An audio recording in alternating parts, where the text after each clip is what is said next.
Hi friends, myself Vijay Patel.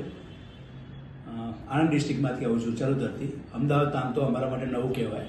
આણંદમાં ઘણા બધા કન્સલ્ટન્ટ છે, પણ મારો સન છે એનો ફ્રેન્ડ અમદાવાદમાંથી, તો એના રેફરન્સથી અમે લોકો અહીં અમદાવાદ આવ્યા હતા.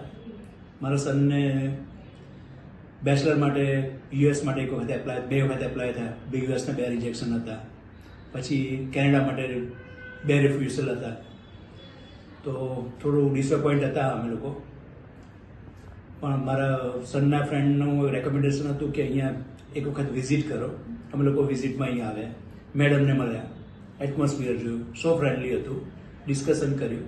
એઝ અ બિઝનેસમેન મને તો થોડું ઘણું એટમોસ્ફિયર પરથી ખબર પડી. પ્લસ મેડમ એટલા ફ્રેન્ડલી હતા કે એમને જે પોતાનું ઓન થિંકિંગને જે સિલેબસ સિલેક્ટ કરવાનું, અમે લોકો બ્લેન્ક હતા કે કયો સિલેબસ લેવો. 2 વખત યુએસના અને 2 વખત કેનેડાના રિફ્યુઝલ પછી આપ સમજી શકો છો કે શું હાલત થાય. પણ મેડમને આખો કેસ અમે સોંપી દીધો. મેડમને પોતાના ઓન આઈડિયાથી એનો સિલેબસ પ્લસ આજે તમારી સામે હું વાત કરું છું, મારા સનના બહુ સારામાં સારા વિઝા અને સારામાં સારી યુનિવર્સિટી.